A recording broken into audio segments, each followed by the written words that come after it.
In the crushing darkness of the Mariana Trench, 13 kilometers beneath the Pacific surface, Dr. Sarah Chen's submersible lights illuminated something that shouldn't exist. The object's smooth, metallic surface reflected her beams with an iridescent shimmer that made her eyes water. It was perfectly geometric.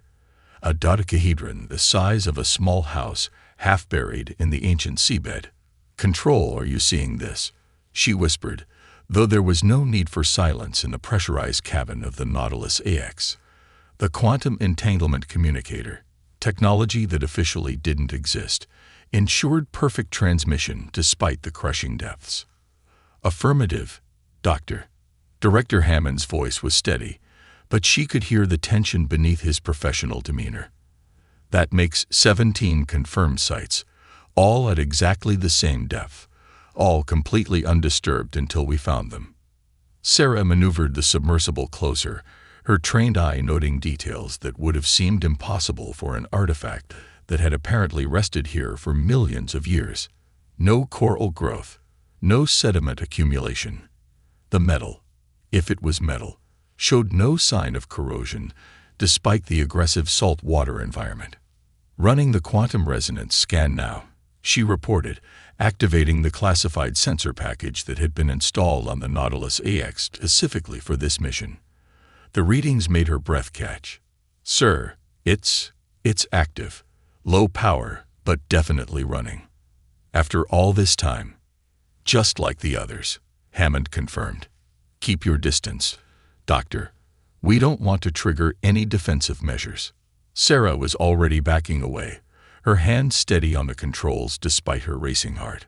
3 months ago, she'd been a respected but otherwise ordinary marine archaeologist. Then she discovered the first artifact during what should have been a routine survey, and her life had changed forever. Now she was part of Project Oracle, humanity's secret preparation for a future they all knew was coming. The quantum resonance scanner painted a 3-dimensional image of the artifact's interior on her heads-up display.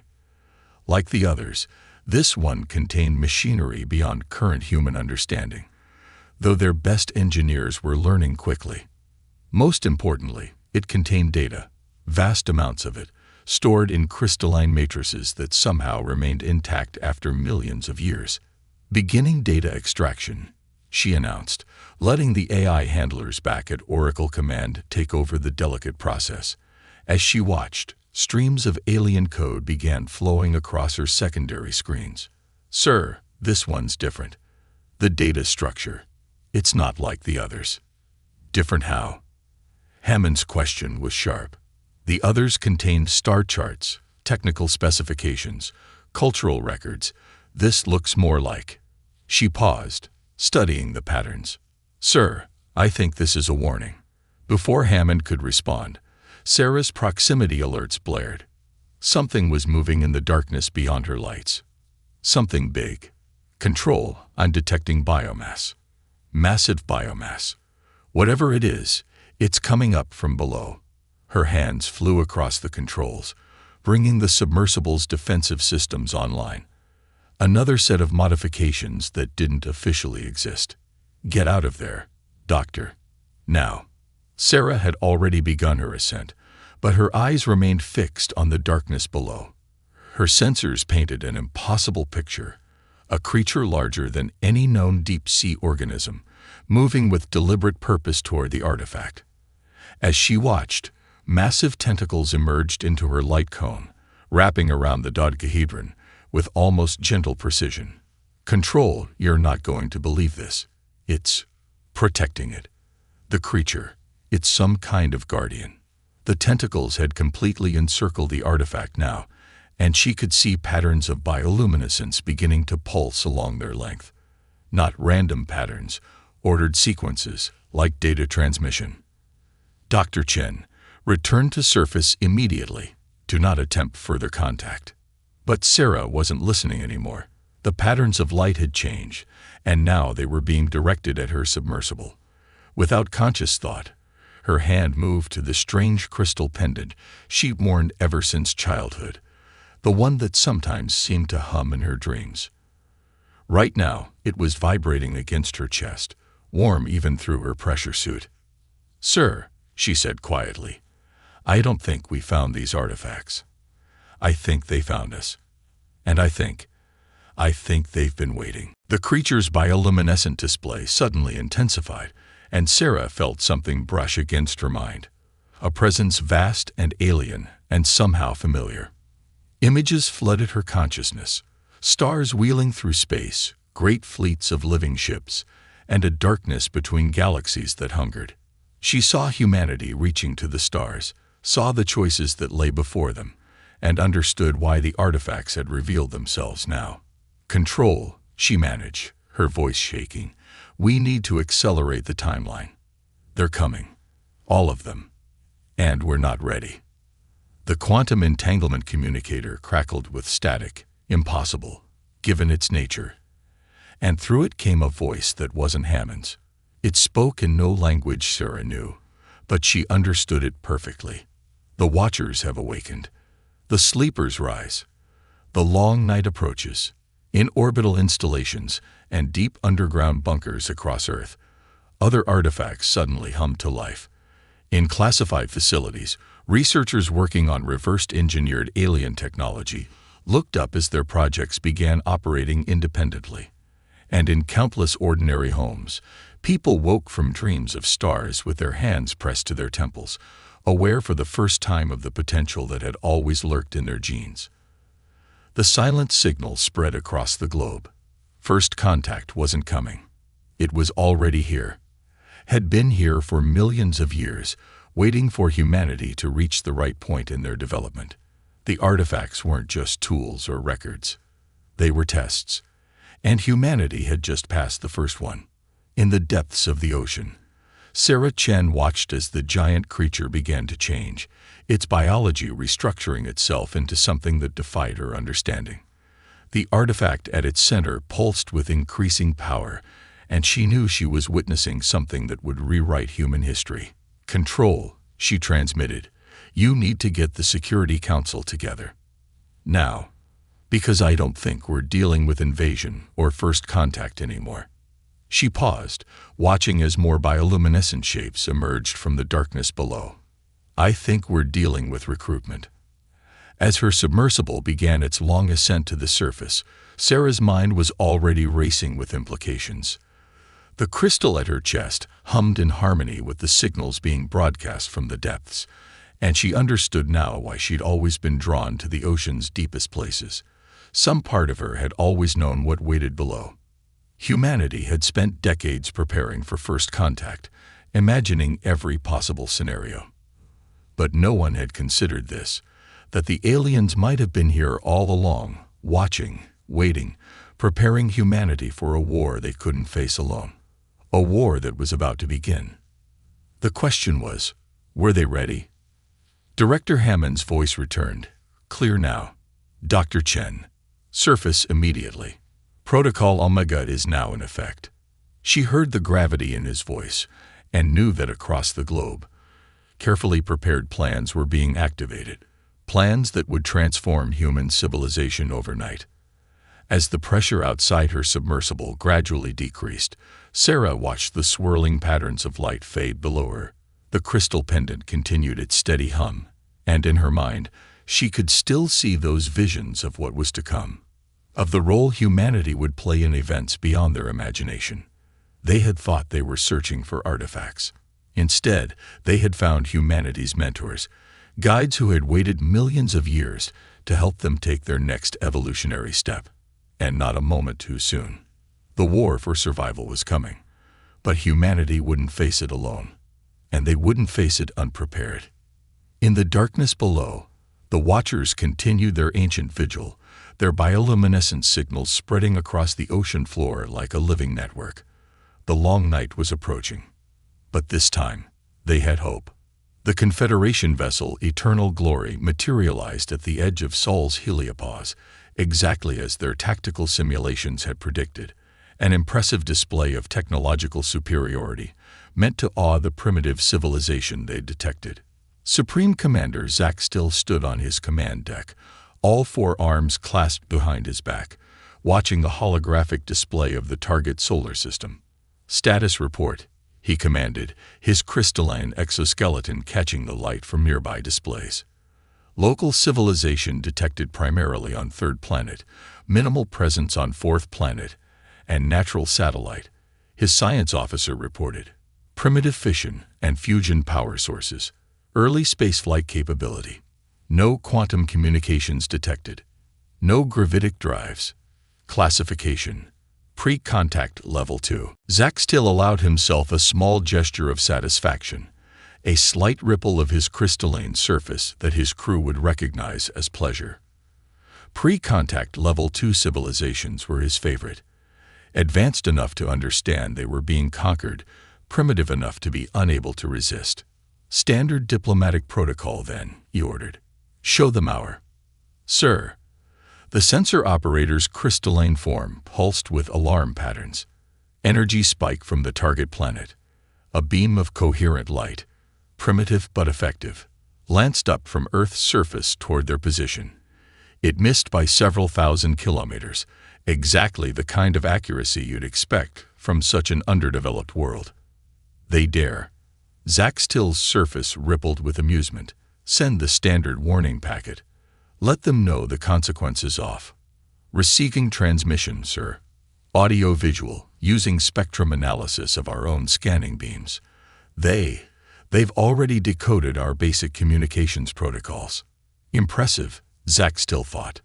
Barely into space, and already showing signs of rapid adaptation. This might be more interesting than expected. The main holoscreen activated, showing a human female in what appeared to be a military uniform. Her skin was dark, her head adorned with tightly wombed coils of hair, and her bearing was unmistakably that of a command officer. Greetings, approaching vessel. I am Admiral Helena Santos of the Earth Defense Force. You have entered restricted space. Please identify yourselves and state your intentions. Zack Still signaled his communications officer to respond.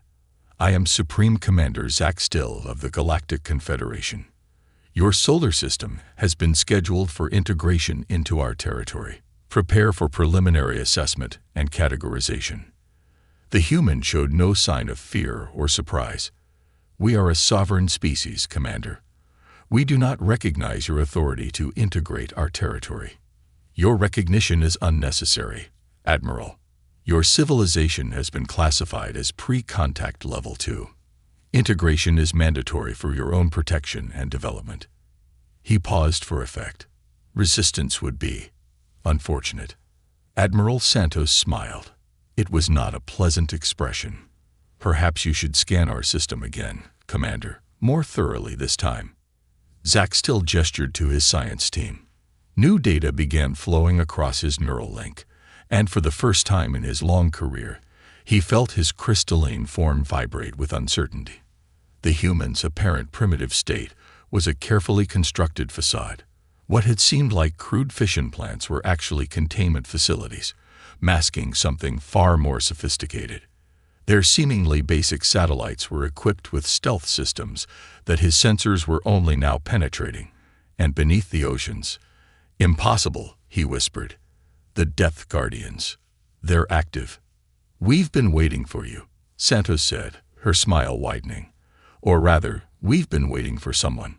Tell me, Commander, how much does the Confederation know about the Long Night? Zack Still's crystalline surface nearly shattered from shock. That term was classified at the highest levels of Confederation security. No pre-contact civilization should even know it existed. How dare you? He began, but Santos cut him off. We know about the coming darkness, Commander. We know about the void between galaxies, and what sleeps there. We know because they told us. She leaned forward. The same ones who gave your people quantum drive technology 50,000 years ago. The bridge fell silent. That was supposed to be the Confederation's greatest secret, that their most advanced technology had come from mysterious benefactors in the distant past. The Death Guardians didn't just leave us artifacts, Santos continued. They stayed, watched, guided us, and they showed us something interesting about human beings. She held up her hand, and Zack Still watched in fascination as small arcs of energy danced between her fingers. "It turns out we have some unique capabilities, qualities that your species lost long ago when you chose to encase yourselves in crystalline forms." "Psychic potential," Zaxtil's science officer whispered. "But that's genetically impossible for sentient." "Impossible for most species," Santos corrected. "But not for us. We're different, Commander. We can interface with the ancient technology in ways your people never could. Ways that might be crucial in the war to come." Zaxtil's tactical mind was already racing ahead, seeing implications, possibilities, dangers. "You orchestrated this," he realized. "This whole encounter. The primitive appearance, the warning shot. You wanted to see how we'd react. The Depth Guardians told us you'd come, that you'd try to conquer us, unless we proved ourselves too valuable as allies instead." Santos' expression grew serious. "So here's our offer, Commander. Return to your superiors. Tell them what you've seen, what you've learned. Tell them that humanity is ready to join the Confederation not as subjects, but as equals, because you're going to need us. And if we refuse..." The energy around Santos' hands intensified. "Then we show you exactly what else the Guardians taught us."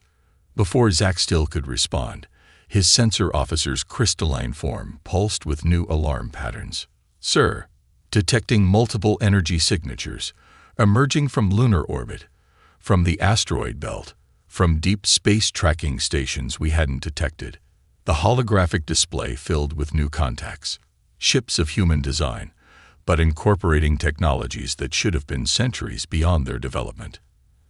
And each one resonating with psychic energy his sensors could barely comprehend. "Your choice, Commander," Santos said quietly.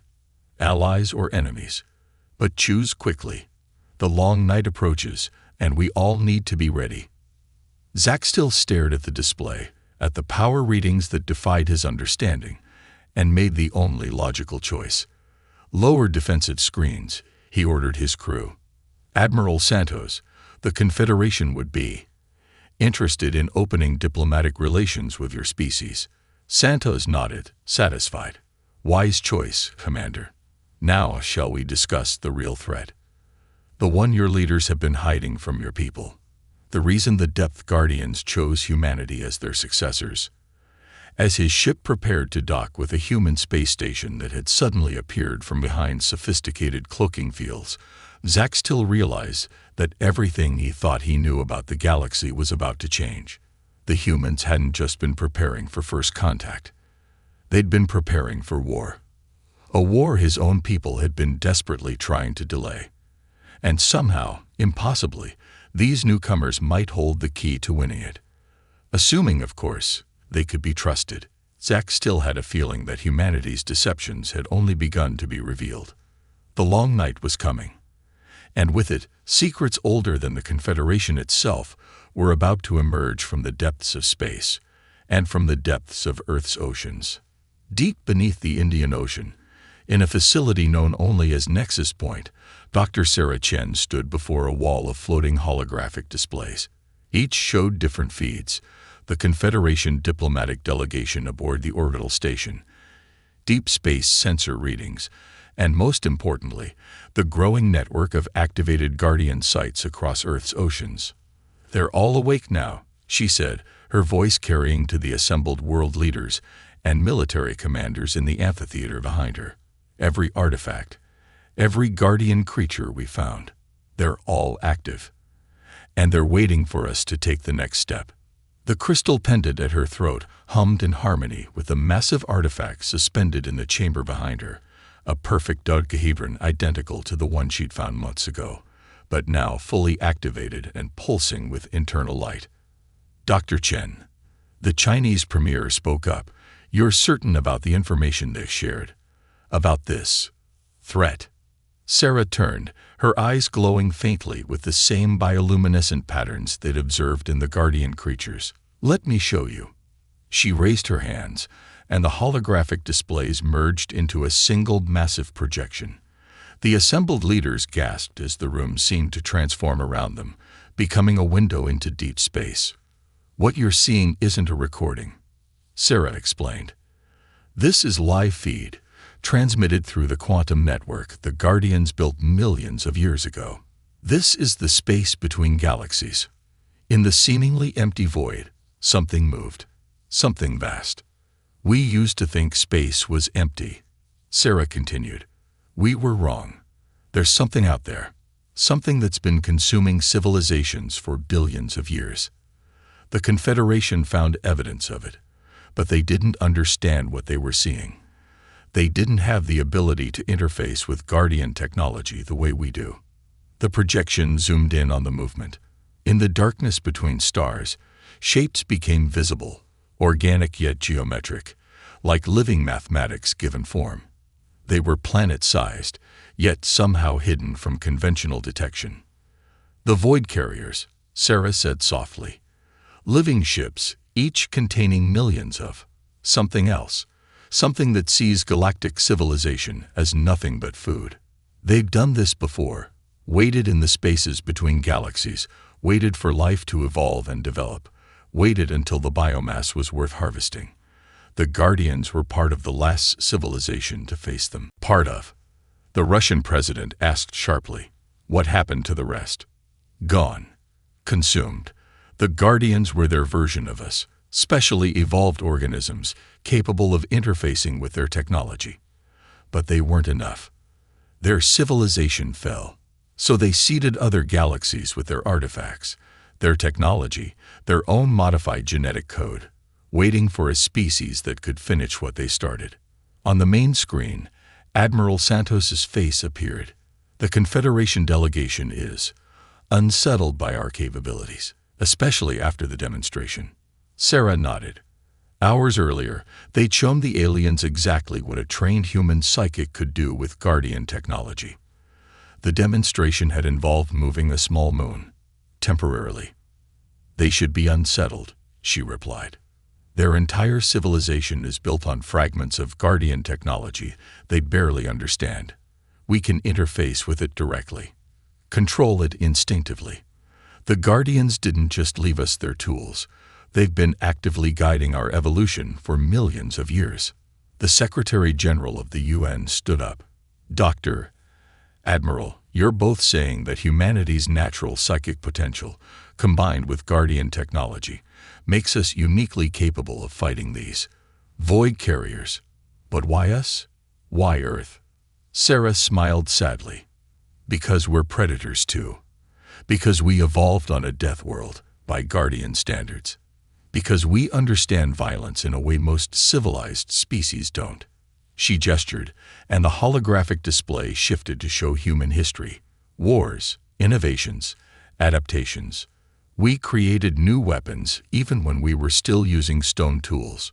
We looked at birds and dreamed of flying. We saw lightning and learned to harness electricity. We're aggressive, adaptive, and most importantly, we never stop evolving. The room was silent as the implications sank in. Humanity hadn't just been chosen. They'd been crafted, guided, prepared for this moment over millions of years of evolution.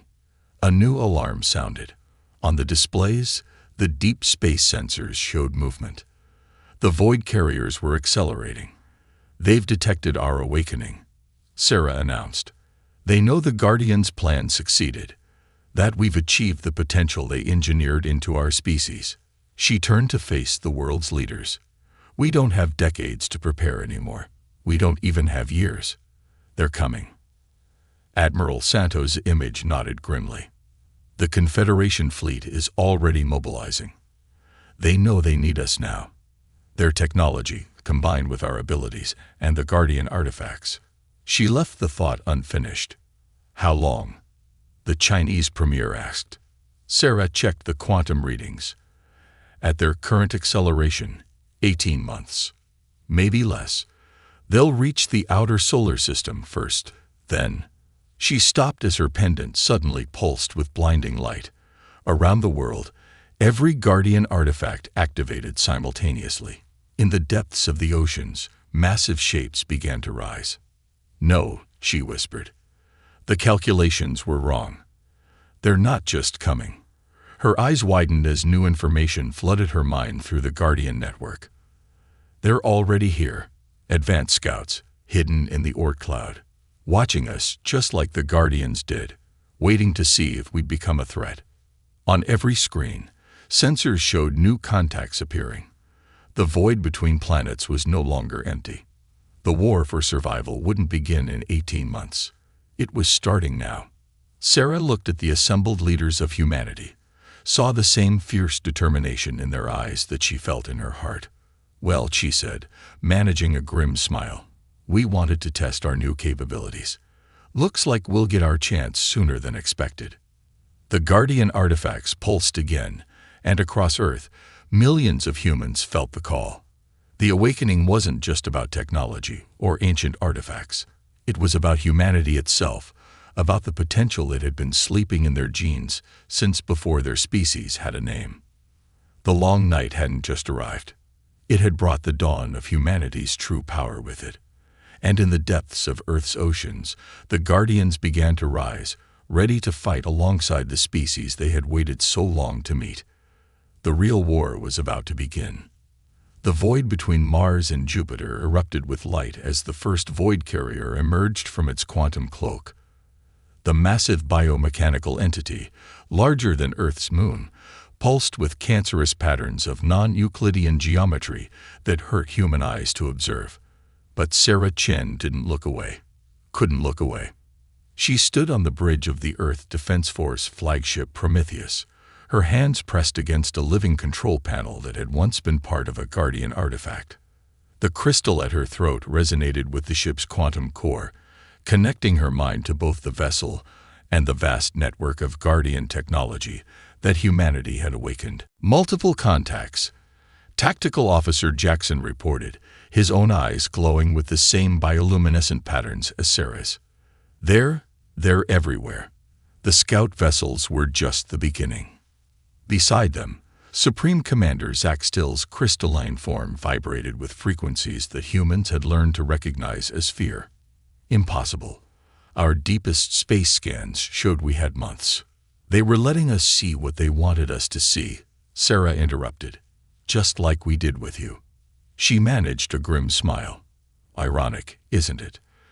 The Confederation fleet hung in high orbit around Earth, their ships' crystalline structures reflecting sunlight like artificial stars. But for all their advanced technology, they were watching the humans for guidance now. The youngest species in known space had suddenly become the most important. All Guardian sites reporting ready. Admiral Santos's voice came through the quantum link. Deep-sea facilities are online. Orbital platforms in position. A pause. Dr. Chen, are you getting the same readings we are? About their composition. Sarah nodded, though the Admiral couldn't see her. They're not just ships. They're incubators. Each one contains millions of void spawn, for lack of a better term. Semi-corporeal entities that can consume organic matter and energy simultaneously. She touched the control panel again, feeling the ship's sensors extend. But there's something else, something the Guardians didn't know about them. The massive void carrier pulsed again, and this time Sarah recognized the pattern. They're not just hostile. They're hungry, and they're intelligent. They'd been watching us, studying us, learning about us. Just like the Guardians did. She turned to Zach Still. That's why they're here early. They recognize what we can do, what we might become. The Confederation commander's surface rippled with realization. They fear you, as they feared the Guardians. Fear us. Jackson laughed harshly. They should. The void spawn began to emerge from their carrier vessels, writhing masses of dark energy and negative space that seemed to eat the light around them. But as they approached Earth's defense grid, something unexpected happened. The oceans below began to glow. Guardian Network fully activated, Sarah announced, her voice carrying new harmonics as she connected more deeply with the ancient technology. All human psychic amplification systems online, ready to coordinate. Around the planet, millions of trained human psychics reached out with their minds, connecting through the Guardian Network. Their combined consciousness flowed through the ancient technology, transforming it, improving it, using it in ways its creators had never imagined. The first wave of void spawn struck Earth's defensive screen and recoiled. "The barriers are holding," Jackson reported, his hands dancing across his own living control panel. Guardian tech combined with human psychic energy. They've never encountered anything like it. But the void spawn were adapting, changing their attack patterns, probing for weaknesses. Just as humanity had evolved to face challenges, so too had these ancient predators.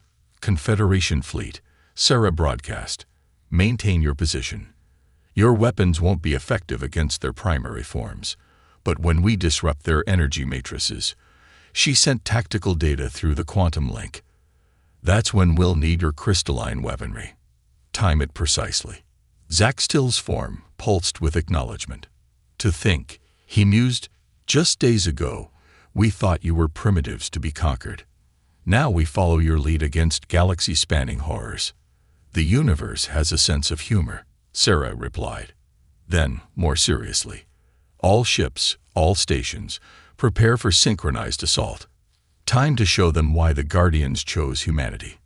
The void spawn attacked in earnest now, millions of energy-drinking entities swarming toward Earth. But as they approached, something remarkable happened. The human psychics, linked through Guardian tech, didn't just create barriers. They reached into the very substance of the void spawn, understanding them, learning them, turning their own nature against them. "Now," Sarah commanded. The combined human and Guardian network pulsed. Earth's oceans blazed with light as ancient creatures rose from the depths, joining their bioenergy to humanity's psychic assault. The void spawn's energy matrices destabilized, forcing them into partially physical form. Confederation fleet, fire.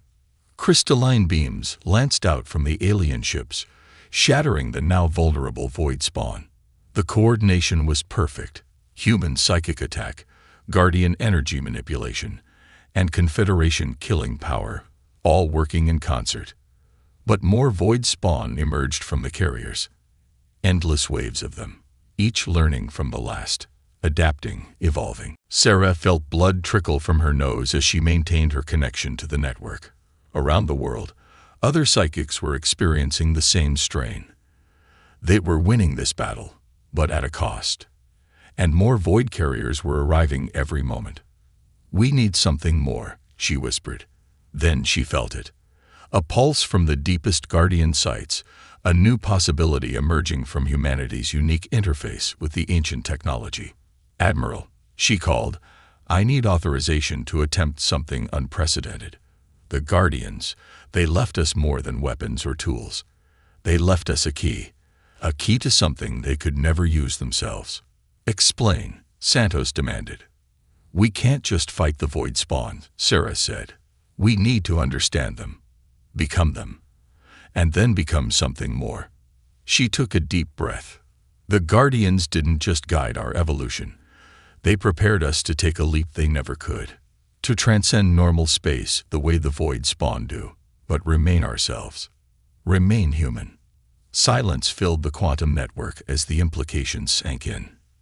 "The risk," Zack Still began, "is less than the risk of losing." Sarah cut him off. "Admiral."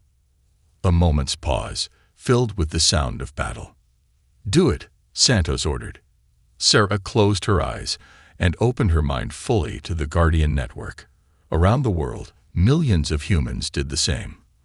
The ancient technology surged with power as humanity prepared to take a step no species had ever attempted. They were about to learn if the Guardians' faith in human potential had been justified. The void between worlds was about to meet its match.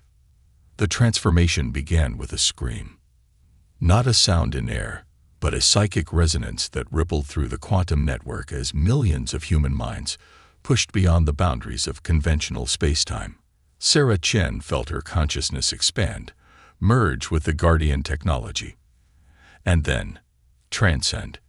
Energy signatures off the scale. Jackson's voice seemed to come from impossibly far away.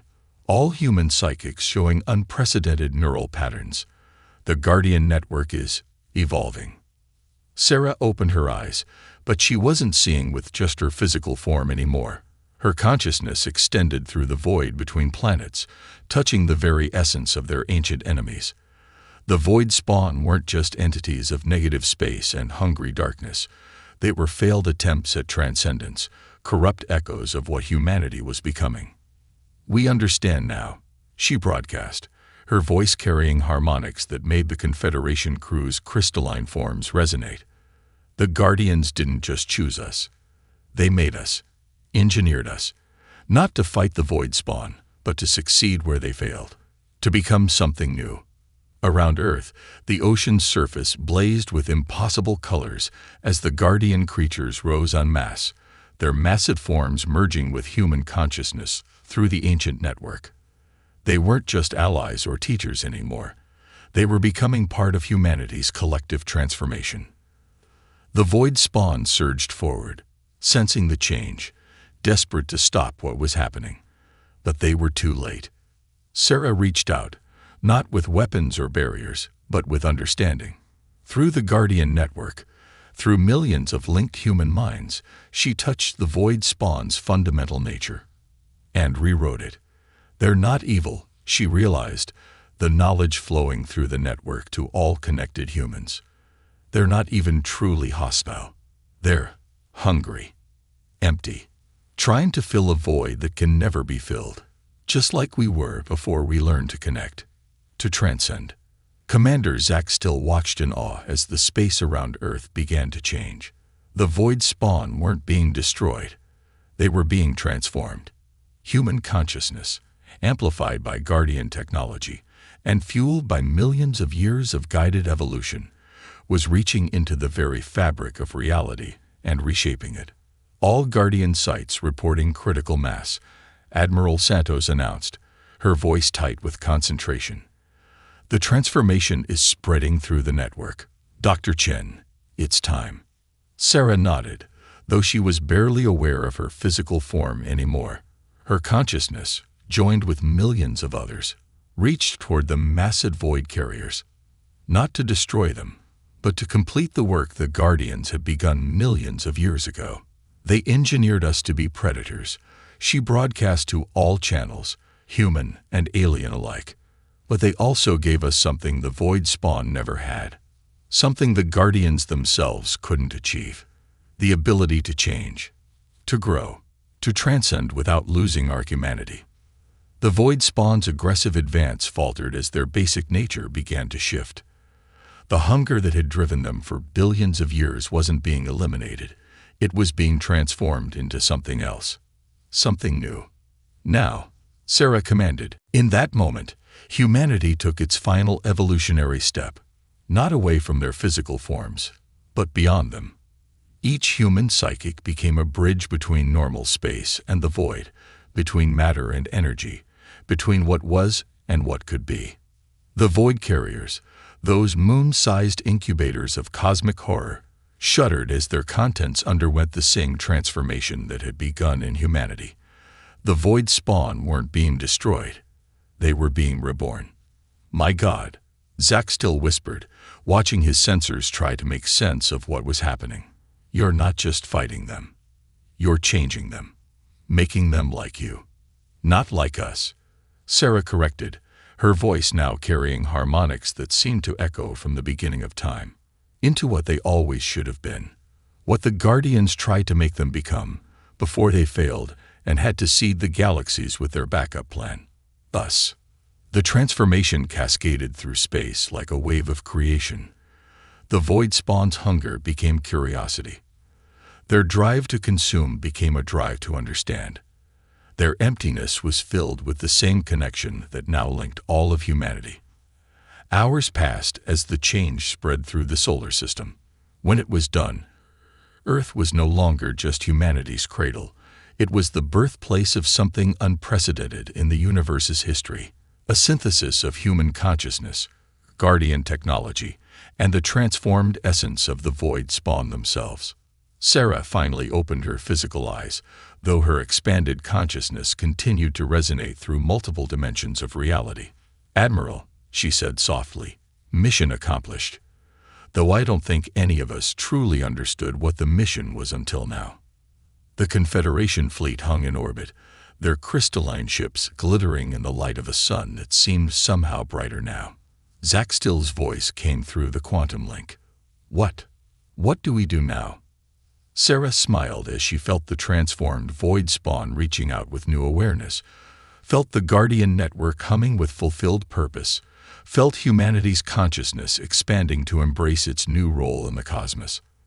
Now, she said, we do what humanity has always done. We explore, we learn, we grow. But this time, we're not alone. We're not even just human anymore. We're what comes next.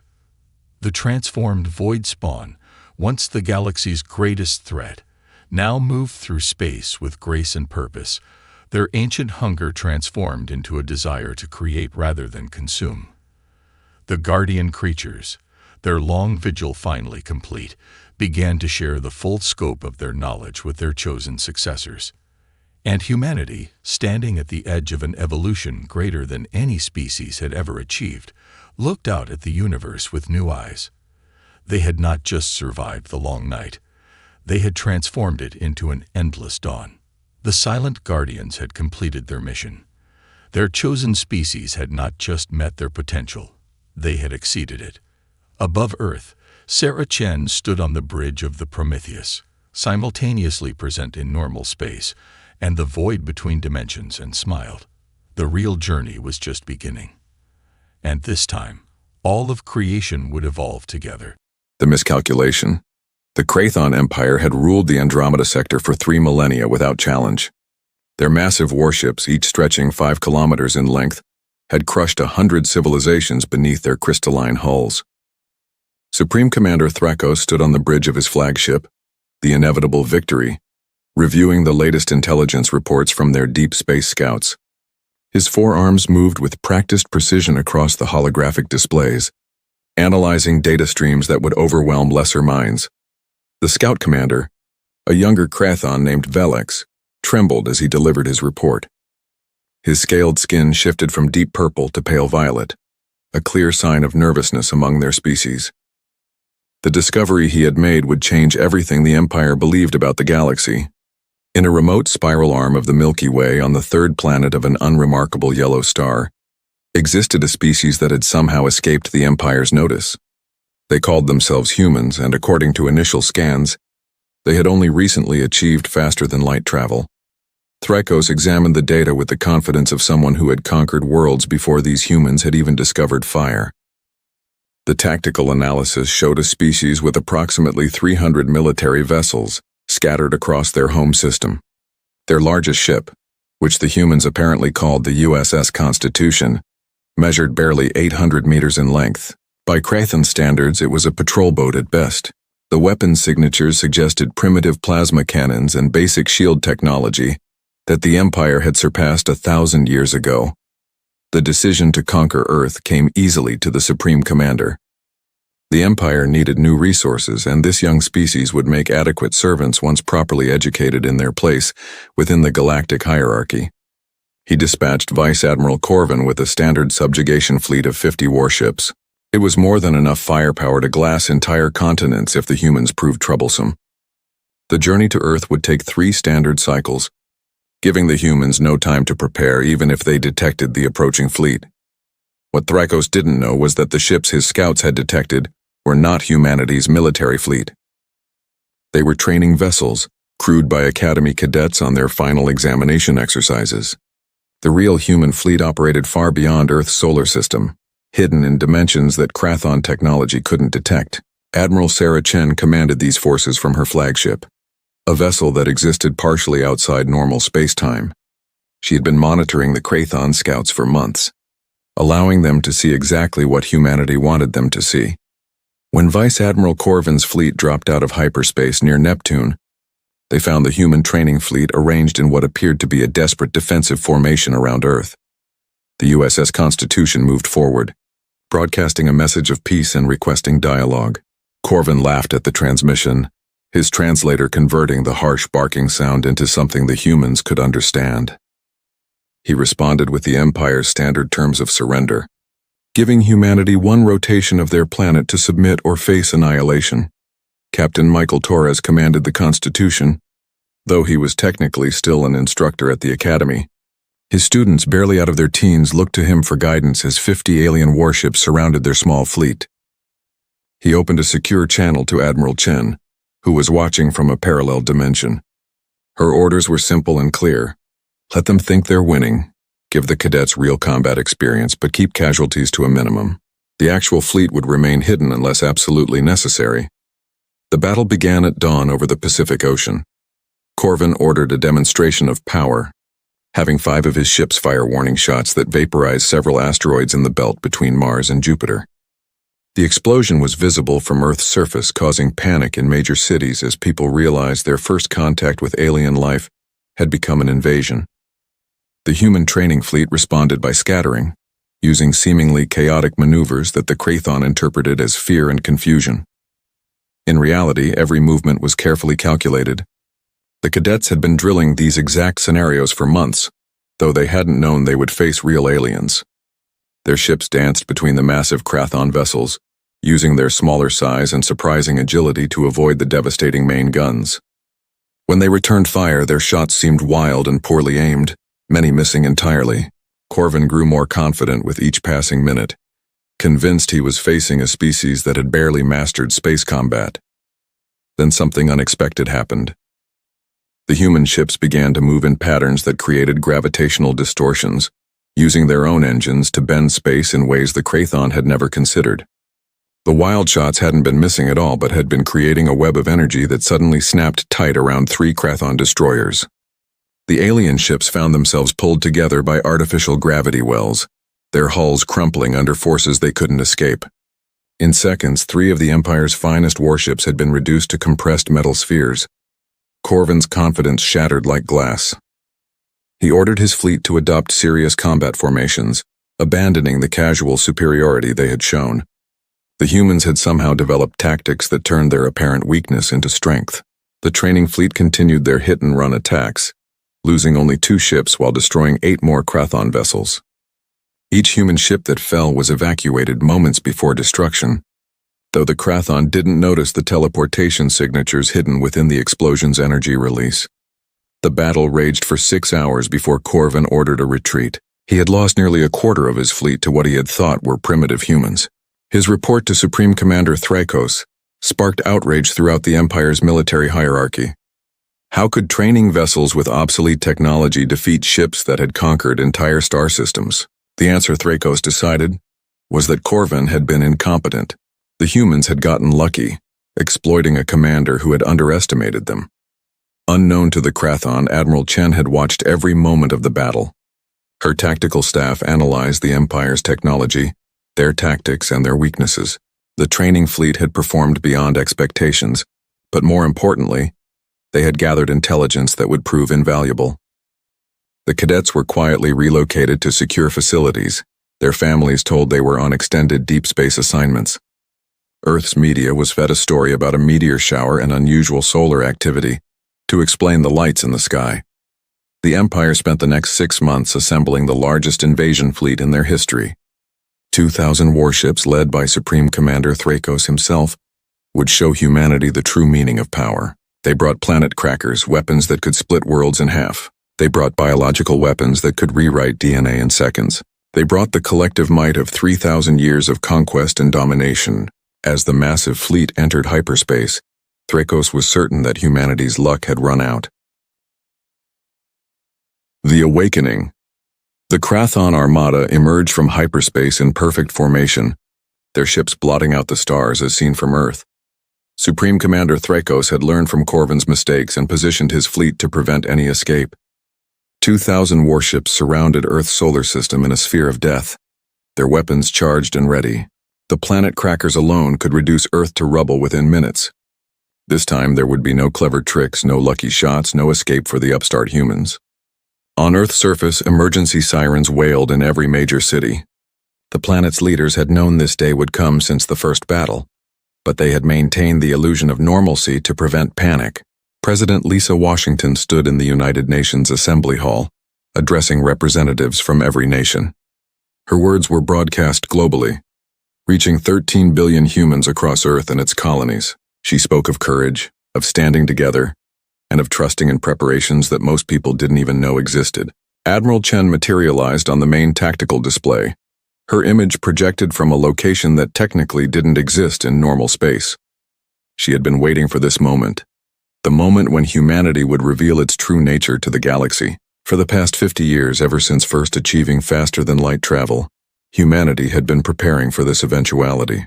They had studied the ruins of ancient civilizations, learned from the mistakes of species that had fallen to empires like the Krathon, and developed technologies in secret that violated everything the galaxy thought possible. Threkos broadcast his demands across all human communication channels. The terms were simple and non-negotiable: complete surrender, enslavement of the human race, and the strip mining of Earth's resources to fuel the Empire's expansion. He gave humanity 1 hour to respond, confident that the display of overwhelming force would break their spirit.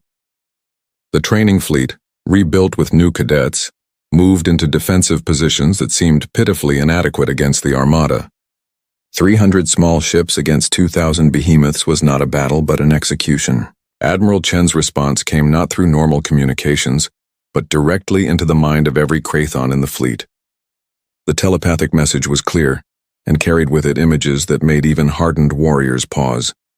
She showed them Earth's history, 5,000 years of warfare that had honed humanity into something unique in the galaxy. Every other species had achieved unity before reaching the stars. Humans had clawed their way into space while still fighting among themselves, developing weapons and tactics from necessity that peaceful species could never imagine. Then she spoke the words that would echo through galactic history. What you faced before was not our military. Those were children, students learning the basics of space combat. Your empire made 2 critical errors. First, you assumed that visible ships were all we had. Second, you threatened our home. Throughout human history, those who have threatened our families and our world have learned a terrible truth. Humans do not just fight to win. We fight to ensure such threats never rise again. Space itself seemed to ripple around the Krathon fleet. Where there had been empty void, thousands of human warships materialized as if stepping out of shadows. They had been there all along, existing in parallel dimensions that humanity had learned to navigate. The true human fleet was not 300 ships but 30,000, each one equipped with technology that bent the laws of physics. Ships that could phase through solid matter, weapons that could delete sections of space-time, shields that existed in multiple dimensions simultaneously. The revelation broke the morale of many Krathon commanders immediately. They had brought 2,000 ships to fight what they thought was a primitive species. Instead, they faced a fleet 15 times their size, with technology that their scientists couldn't even theorize. But Threkos was supreme commander of the Empire, veteran of 100 campaigns. He would not surrender to any species regardless of their numbers. He ordered all ships to open fire, to take as many humans with them as possible. What followed could not be called a battle. It was a demonstration. Human ships phased through incoming fire as if it didn't exist. Krathon weapons designed to crack planets simply passed through their targets, hitting nothing but empty space. When the humans returned fire, they didn't use conventional weapons. Instead, they deployed something they called reality anchors, devices that locked sections of space into singular states. Krathon ships found themselves frozen in bubbles of time, their crews unable to move or think, trapped between one moment and the next. The planet crackers, the Empire's ultimate weapons, were neutralized by human ships that somehow existed inside them, dismantling them from within while occupying the same space. It was impossible by every law of physics the Krathon understood, yet they watched it happen to ship after ship. Within 30 minutes, half the invasion fleet had been neutralized without a single human casualty. The Empire's greatest armada had been reduced to floating museums, their crews trapped but unharmed. Threkos watched his empire crumble around him. Every tactical doctrine, every weapon system, every advantage the Krathon had built over 3 millennia meant nothing against an enemy that had rewritten the rules of warfare. But the true horror came when Admiral Chen revealed the final truth. The 30,000 ships surrounding them were not humanity's full fleet. They were merely the local defense force for this sector. Earth commanded nearly 1 million vessels spread across multiple dimensions, each one capable of rendering entire fleets helpless. The Supreme Commander had one last option. The Omega Protocol would detonate every ship's core simultaneously, creating an explosion that would destroy Earth's entire solar system. It was spite, pure and simple, But he would not allow humanity to claim victory. As he reached for the activation key, he found himself unable to move. A human had somehow appeared on his bridge, standing beside him as if she had always been there. The woman wore a simple uniform with no marks of rank, but her presence carried authority that transcended military hierarchy. She introduced herself as Director Amanda Foster of the Temporal Defense Division. She explained that humanity had seen this moment play out across multiple timelines and had prepared accordingly. The Omega Protocol had been disabled before Thrakos had even thought to use it. Every Krathon ship's self-destruct had been quietly neutralized by human agents who existed outside the normal flow of time. The Empire had not just been defeated, but had been defeated before the battle even began. The surrender ceremony took place on Earth, in the same United Nations hall where President Washington had addressed humanity. Thrakos signed the documents that dissolved the Krathon Empire's military forces and established humanity as the new protectors of the Andromeda sector. The 100 species that had been enslaved by the Empire were freed. Their worlds returned to them with human assistance in rebuilding. The Krathon themselves were not punished, but were offered a choice to join the Galactic community as equals, rather than conquerors. Admiral Chen's final report to the Galactic Council became required reading in military academies across known space. She wrote that humanity's true strength had never been in their weapons or ships, but in their ability to prepare for the worst, while hoping for the best. The training fleet that had faced the first Krathon assault had been exactly what it appeared to be: young humans learning to defend their world. But behind them had stood generations of humans who had learned from history that peace must be backed by strength. The galaxy had learned an important lesson about humanity. They were not warmongers seeking conquest, but guardians who had developed terrible weapons precisely so they would never need to use them. The mere knowledge that humanity possessed million-ship fleets hiding in parallel dimensions ensured that no empire would threaten Earth again. The Krathon Empire's defeat had not just been military but psychological, breaking the cycle of conquest that had defined galactic politics for millennia. In the years that followed, humanity shared some of their less dangerous technologies with other species, helping to create a golden age of exploration and cooperation.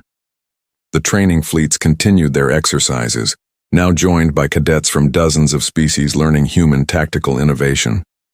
Earth became the galaxy's premier military academy, teaching not just how to fight but how to avoid fighting through preparation and deterrence. The true human fleet remained hidden, a guardian force that everyone knew existed but no one wanted to see deployed. The story of the Krathon Empire's defeat became legend, told in different ways by different species. But they all agreed on one point. The most terrifying moment had not been when humanity revealed their true fleet, but when they revealed it wasn't even their full strength. Somewhere, in dimensions beyond understanding, waited weapons and ships that humanity hoped would never be needed. The galaxy slept peacefully knowing that humanity stood watch, prepared for threats that might never come but ready if they did.